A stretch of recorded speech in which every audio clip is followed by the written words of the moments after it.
Hello everyone, my name is Divyansh and welcome back to my YouTube channel. पिछले video में हमने सीखा कि बुक कीपिंग क्या होता है, बुक कीपिंग के ऑब्जेक्टिव्स क्या होते हैं और बुक कीपिंग और अकाउंटिंग के बीच में डिफरेंस क्या होता है। बुक कीपिंग हमारे पहले चैप्टर अकाउंटिंग प्रोसेस की पहले unit meaning and scope of accounting का लास्ट टॉपिक था। मतलब हम अपने पहले चैप्टर की पहले unit meaning and scope of accounting finish कर चुके हैं। अब इस वीडियो में हम क्या करने वाले हैं, इस वीडियो में हम जितने भी टॉपिक इस यूनिट में पढ़े हैं उन्हें क्विकली रिवाइज करेंगे। सो अब हम ज़्यादा टाइम वेस्ट नहीं करेंगे और रिवीजन की ओर बढ़ते हैं। तो बेटा जो सबसे पहला टॉपिक जो हमने पढ़ा था वो हमारा क्या था, definition of accounting. Okay, meaning of accounting. तो अकाउंटिंग क्या होता है? Accounting is a process of what? Recording, classifying, summarising, analysing, interpreting the financial transactions and communicating the results to the person interested in such information. मतलब accounting के अंदर क्या हम क्या करते हैं, अकाउंटिंग में हम सारे फाइनेंशियल ट्रांजैक्शंस को रिकॉर्ड करते हैं, क्लासीफाई करते हैं, समराइज करते हैं, एनालाइज करते हैं, इंटरप्रेट करते हैं और जो भी फाइनेंशियल इन्फॉर्मेशन निकल के आती है उसको हम कम्युनिकेट करते हैं। किसको? To the person who are interested in such information, मतलब यूजर्स ऑफ फाइनेंशियल इन्फॉर्मेशन को।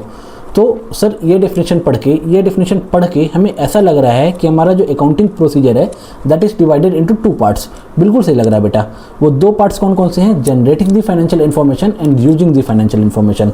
मतलब यदि हम अकाउंटिंग के डेफिनेशन को अच्छे से देखें अकाउंटिंग के डेफिनेशन को हम, तो इधर से इधर तक इतने में ठीक है, record, classify, summarise, analyse, interpret, ये करके हम फाइनेंशियल इन्फॉर्मेशन जनरेट कर रहे हैं, फिर उसको कम्युनिकेट कर रहे हैं किसको? यूजर्स को, सो that they can use the information.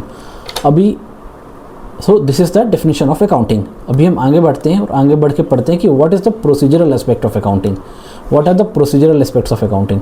ठीक है, as per the above definition, accounting के डेफिनेशन के आधार पर अकाउंटिंग के प्रोसीजर्स 2 पार्ट में डिवाइड किए गए हैं। पहला पार्ट है मेरा जनरेटिंग द फाइनेंशियल इन्फॉर्मेशन, दूसरा है using the financial information.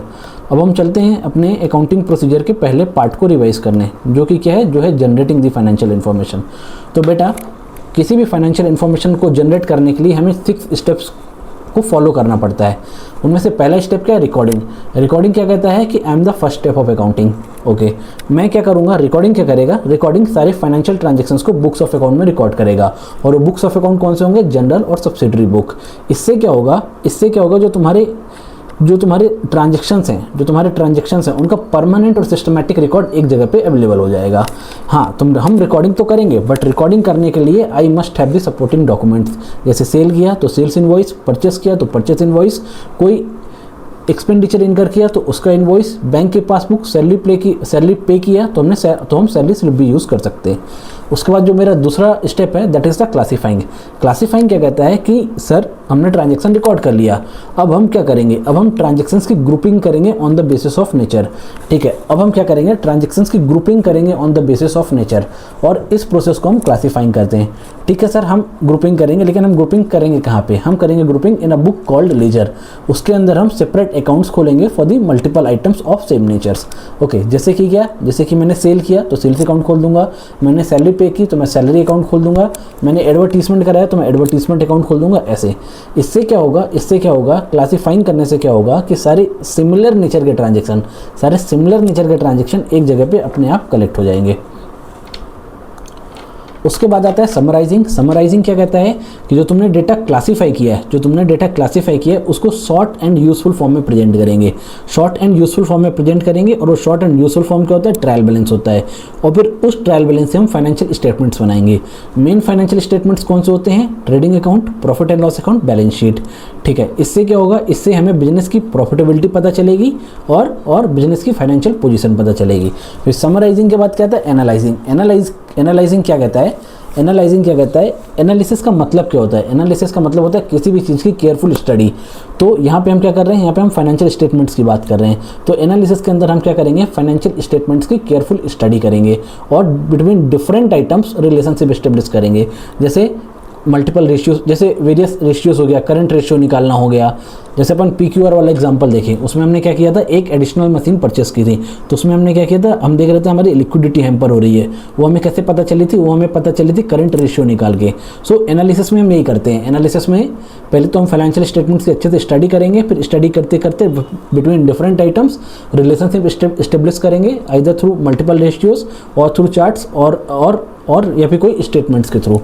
Okay, ये हो गई मेरी एनालिसिस। एनालिसिस के बाद क्या आता है, एनालिसिस के बाद जो अगला स्टेप है दैट इज इंटरप्रेटिंग। इंटरप्रेटिंग क्या कहता है कि इंटरप्रेटिंग का मतलब होता है कि एनालाइज डेटा की मीनिंग एंड सिग्निफिकेंस को एक्सप्लेन करना। अब हम अपने एग्जांपल पे जाते हैं, PQR लिमिटेड वाला एग्जांपल, जिसमें हमने एक एडिशनल मशीन खरीदी थी। उसमें हमने एनालिसिस की थी क्या, कि हमने कैपिटल एक्सपेंडिचर किया। दूसरा क्या, नेक्स्ट ईयर से प्रॉफिटेबिलिटी कम हो जाएगी, क्यों, क्योंकि हम डिप्रिसिएशन चार्ज करेंगे। उसके अलावा क्या, हमारा लिक्विडिटी रेशियो कम हो गया है, हमारी लिक्विडिटी थोड़ी सी कमज़ोर हो गई है। अभी इस एनालिसिस से मेरे इंटरप्रिटेशन क्या निकल रहा है, इंटरप्रिटेशन एक तो मेरा ये निकल रहा, एक इंटरप्रिटेशन मेरा ये निकल रहा कि जो मेरा इंटेंट है वो मेरा लॉन्ग टर्म ग्रोथ का है, और मैं एक्सपांसन की प्लानिंग कर रहा हूँ। तभी तो मैंने प्रोडक्शन बढ़ाने के लिए एक और मशीन खरीदी थी, नहीं तो मेरे पास एक मशीन तो पहले से अवेलेबल थी। ठीक है, इसके बाद आता है कम्युनिकेटिंग। कम्युनिकेटिंग क्या कहता है कि ऊपर के 5 स्टेप लगा के तुमने जो भी फाइनेंशियल इन्फॉर्मेशन जनरेट की है उसको यूजर्स को कम्युनिकेट करना, so that users can take the important business decision. ये तो हमारा first part of accounting procedure. Second part हमारा क्या कहता है, यूजिंग द फाइनेंशियल इन्फॉर्मेशन। अब हम यूजर्स के पॉइंट ऑफ व्यू से बात करेंगे। पहली बात तो यूजिंग द फाइनेंशियल इन्फॉर्मेशन का मतलब क्या होता है कि जो भी अकाउंटिंग इन्फॉर्मेशन तुमने जनरेट की है उसको यूजर्स को प्रेजेंट करो in a systematic manner, so that they can use it, they can understand it and they can take the important business decisions. अभी क्या होता है, accounting information is useful to many users, मतलब क्या, there are many users of financial information. ठीक है, जैसे तुम्हारा हो गया ऑनर्स हो गया, तुम्हारा मैनेजमेंट हो गया, तुम्हारे इन्वेस्टर्स हो गए, तुम्हारे सप्लायर्स हो गए, तुम्हारे कस्टमर हो गए, तुम्हारी गवर्नमेंट हो गई, और if the company is listed तो फिर पब्लिक हो गई, जनरल पब्लिक। ठीक है, तो ये जो टोटल सारे यूजर्स हैं इनको हम 2 कैटेगरी में डिवाइड करते हैं, एक इंटरनल यूजर्स, एक होता है एक्सटर्नल यूजर्स। इंटरनल यूजर्स के अंदर आते हैं मैनेजमेंट। तो मैनेजमेंट क्या करता है बेटा, मैनेजमेंट जो भी हम मैनेजमेंट को फाइनेंशियल इन्फॉर्मेशन प्रोड्यूस करेंगे थ्रू मैनेजेरियल रिपोर्ट्स, मैनेजमेंट उन रिपोर्ट्स की एनालिसिस करेगा और इंपॉर्टेंट डिसीजंस प्लान करेगा, कंट्रोल करेगा और लेगा। Okay, they will plan, control and take the important business decision. उसके बाद क्या आता है, एक्सटर्नल यूजर्स की बात करें तो external users mainly rely on the financial statements, मतलब एक्सटर्नल यूजर्स फाइनेंशियल स्टेटमेंट्स पे डिपेंडेंट रहते हैं। फाइनेंशियल स्टेटमेंट्स क्या करता है, समराइज्ड इन्फॉर्मेशन कंटेन करता है अबाउट असेट, लायबिलिटीज, कैपिटल।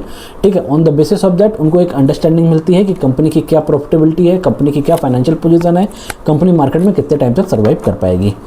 ठीक है, सो ये था हमारा अकाउंटिंग प्रोसीजर का सेकंड पार्ट। इसके बाद बेटा हमने देखा कि ट्रांजेक्शन्स एंड इवेंट्स क्या होते हैं। ट्रांजेक्शन एंड इवेंट्स क्या होते हैं। तो बेटा ट्रांजेक्शन क्या होता है, ट्रांजेक्शन एक 2 वे प्रोसेस है जिसमें क्या होता है, एक पर्सन दूसरे पर्सन को वैल्यू ट्रांसफर करता है। ठीक है, इसमें क्या होगा, इसमें हमने देखा था मानव और प्रतीक का एग्जाम्पल। उसमें क्या हो रहा था, मानव प्रतीक को वैल्यू ट्रांसफर कर रहा था in the form of goods और मानव प्रतीक से वैल्यू ले रहा था in the form of money. ठीक है, सो ये होता है ट्रांजेक्शन। पर हाँ, जैसे कि हमने रिकॉर्डिंग में पढ़ा था कि ट्रांजैक्शंस को रिकॉर्ड करने के लिए we must have some supporting documents. ठीक है, ट्रांजैक्शंस के बहुत सारे एग्जांपल हो गए, गुड्स परचेस करना, गुड्स सेल करना, सैलरी पे करना, रेंट पे करना, ये सब ट्रांजैक्शंस के एग्जांपल हो गए। उसके बाद हम आगे बढ़ते हैं, तो आगे बढ़ के हमने सीखा कि इवेंट क्या होता है। बेटा इवेंट का मतलब होता है, event is an happening as a consequence of the transaction. मतलब इवेंट एक घटना है जो ट्रांजैक्शंस की वजह से हो भी सकती है, नहीं भी हो सकती है। ठीक है, मतलब क्या, इवेंट मे और मे नॉट इन्वॉल्व मनी, मतलब किसी भी जरूरी नहीं कि इवेंट में मनी इन्वॉल्व ही हो, इवेंट में पैसे इन्वॉल्व हो भी सकते हैं, नहीं भी हो सकते हैं। मतलब ये कि वो इवेंट्स जो फाइनेंशियल पोजीशन को इम्पैक्ट करेंगे, दूसरा जिनको हम मनी के फॉर्म में मेजर कर सकते हैं।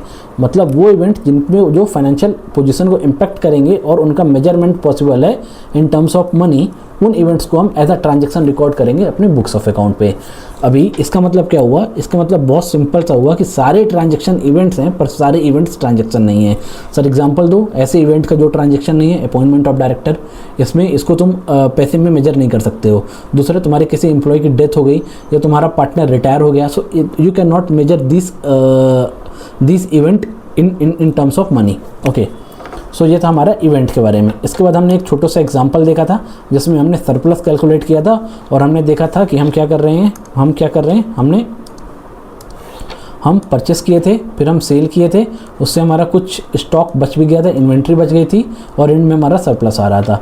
तो जो हमने परचेस किया, सेल किया, ये तो तुम्हारा ट्रांजैक्शन हो गया। इन ट्रांजैक्शन की वजह से क्या हुआ, तुम्हारी इन्वेंट्री बची, तुम्हें सरप्लस और डेफिसिट हुआ। मतलब ये परचेज एंड सेल तो तुम्हारे ट्रांजैक्शन हो गए, पर ये जो तुम्हारी इन्वेंट्री का बचना और तुम्हारा सरप्लस या डेफिसिट का आना, ये तुम्हारा इवेंट हो गया। ठीक है, आगे बढ़ते हैं। इसके बाद हमने पढ़ा कि ऑब्जेक्टिव ऑफ अकाउंटिंग क्या होता है। क्या होता है ऑब्जेक्टिव ऑफ अकाउंटिंग? सैप्स